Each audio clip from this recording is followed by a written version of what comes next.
Hello， 各位好，我是 Revision Lab 修整手的阿修，歡迎來到我的頻道。最近有一篇分析中國養老金差距的文章，在社群上可以說是瘋傳。為什麼？因為他提出了一個非常非常顛覆的觀點：中國農民那個巨大的養老金缺口，根本就不是什麼福利問題，而是一筆還沒還完的歷史債務。這篇分析真的太深刻了，深刻到他的作者很快就被消失了。所以今天我們就來好好的拆解這個觀點，看看他到底揭示了什麼被刻意隱藏的真相。好的，那這一切爭議的根源其實就藏在一個數字裡。一個很簡單，但你聽完會覺得哇，極度不平等的數字。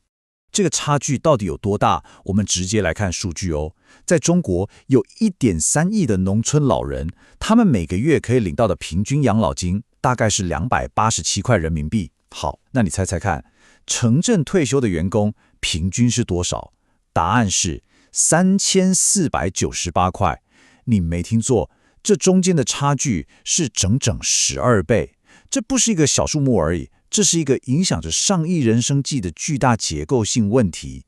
那面對這種天差地遠的差距，我們很自然就會問：這到底是哪裡出了問題？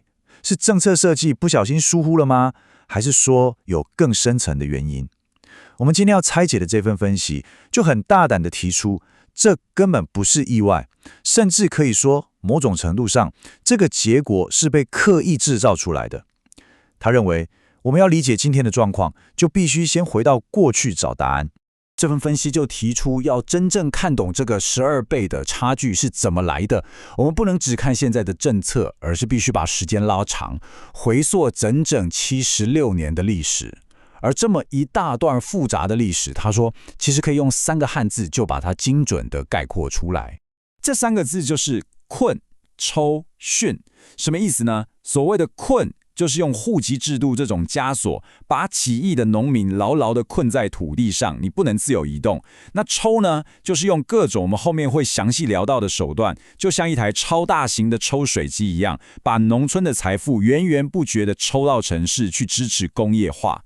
那最後的馴呢，就是透過各種政治社會運動，去馴化他們的反抗意志，甚至讓他們反過來感謝這個剝削他們的體制。這3個字就是解開這個12倍差距之謎的關鍵鑰匙。所以這個困、抽、馴的分析框架，它要說明的核心觀點其實很簡單。我們今天看到的12倍差距，它不是一個意外，也不是系統的 bug， 它其實是整個系統運作了幾十年下來一個必然的結果。它是一個被精密設計出來的結構。唯有理解了這個框架，我們才能真正看懂這筆歷史債務是怎麼欠下來的。好的，雖然這個框架的第一個字是困，但我們先從第二個字抽，也就是財富的抽取開始談起。為什麼呢？因為這是整個歷史債務裡面最直接、最可以量化，也是最讓人觸目驚心的部分。根據這份分析，從農村抽取財富主要經歷了3個歷史階段。第一階段大概是從1953年到1978年，用的方法叫做價格剪刀差。第二階段是從80年代到2006年，透過各種名目繁多的苛捐雜稅。而第三階段就是從2000年之後一直到現在都還在發生的土地財政。簡單說，就是地方政府用很低的價格徵收農村土地，再用天價賣給開發商來賺錢的模式。重點來嘍！光是第一階段那個聽起來很學術的價格剪刀差，就從農村抽走了多少財富？有經濟學家估算，數字至少超過1萬億人民幣。這套機制的邏輯其實很粗暴，國家用極低的價格強制收購農民辛苦種出來的糧食，然後再用極高的價格把工業品賣回給農民。這一買一賣之間的巨大價差，就變成了國家工業化的第一桶金。所以說，今天中國很多還在使用的水庫、鐵路這些基礎設施，其實就是當年從農民身上一分一毫地的抽取財富所蓋起來的。等到價格剪刀差這種比較隱性的剝削慢慢退場之後，取而代之的是一種更直接、更暴力的抽取方式。這就來到了第二個階段——苛捐雜稅。而這段時期的抽取，付出了非常慘痛的人命代價。在1993年，安徽有一位農民叫做丁作明，因為他識字會算賬，他發現村幹部收的費用不對勁，於是就跑去質問。結果呢，他被叫到派出所，活活打死。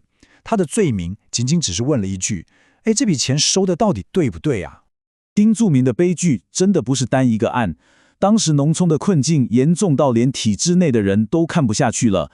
在2000年，湖北一位鄉黨委書記叫李昌平，他直接寫信給當時的總理朱鎔基，留下了那句非常有名的話：農民真苦，農村真窮，農業真危險。他信裡提到，在他管的那個鄉，農民種1畝地的所有負擔加起來，竟然比1畝地的全部收入還要高。你想想看，這等於是做白工還要倒貼錢吶！連體制內的官員都發出這樣的警訊，你可以想見，當時農村的狀況已經惡化到什麼地步了。這不只是苦，這根本是生存危機。好了，在理解了這段長達數十年的財富抽取史之後，我們終於可以來回答最關鍵的問題了。這段歷史究竟是怎麼直接導致今天我們看到的養老金雙重標準？接下來這一點就是這份分析最核心也是最犀利的論證所在。事情的關鍵發生在1990年代，當時中國要建立一套現代的養老保險制度，但馬上就遇到一個超級棘手的問題。對於那些在制度建立之前就已經在工作的人，他們的工齡要怎麼算？這段沒有繳費的歷史貢獻到底算還是不算？接下來這一點就是整個問題的症結點，因為國家的處理方式直接畫出了2條完全不同的命運軌跡。對於國有企業的工人，國家的答案是承認他們的歷史貢獻，法律明文規定他們在制度建立前的連續工齡可以視同已經繳費，而這筆錢由政府來買單。好，那問題來了，在邏輯上，同樣為國家做出巨大歷史貢獻的農民呢？他們透過剪刀差、苛捐雜稅，貢獻了上萬億的財富，但這些貢獻在計算養老金的時候，卻完全不被承認，直接歸零。這種雙重標準不只體現在對歷史的認定上，更一路延續到今天的財政補貼。有研究數據就顯示，國家財政對於農村基本養老保險的人均補貼力度，僅僅是機關事業單位，也就是公務員體系的1/12。你看，又是12倍啊！從一開始，這2群人就被放在了完全不同的天平上，稱出了截然不同的重量。而這個天平，直到今天依然是嚴重傾斜的。所以，當我們把這段財富抽取的歷史和這套非常明顯的雙重標準放在一起看的時候，這份分析的作者就導出了他最終也是最具顛覆性的結論。這個結論就是，發給農民那點點微薄的養老金，根本不是什麼國家的恩惠或福利，它的本質其實是在償還一筆歷史上積欠他們的債務，而且還遠遠不夠。這個視角的轉換，可以說是徹底改變了整件事情的性質。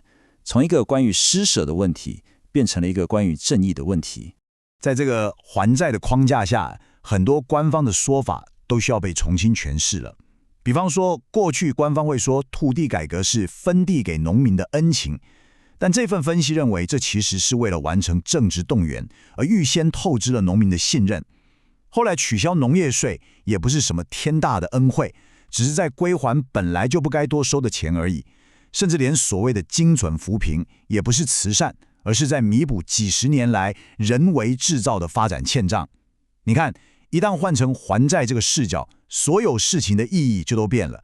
原本的恩情，現在看來更像是一種彌補。總結一下今天的重點，我們從一個懸殊的養老金差距出發，透過一個歷史的視角，看到了一筆被遺忘的債務。我們重點拆解了財富是如何被系統性的抽取，便最終導致了一套承認工人卻抹殺農民貢獻的雙重標準。這也讓我們不得不去思考一個更根本的問題：一個國家到底應該如何公正地對待所有公民的歷史貢獻？這不只是一個經濟問題，更是一個關於記憶與正義的問題。今天的內容就到這邊。如果你覺得這一集有幫助，記得馬上點讚加訂閱加開啟小鈴鐺。我們真的衝訂閱需要你的支持。我是阿修，我們下次見，拜拜。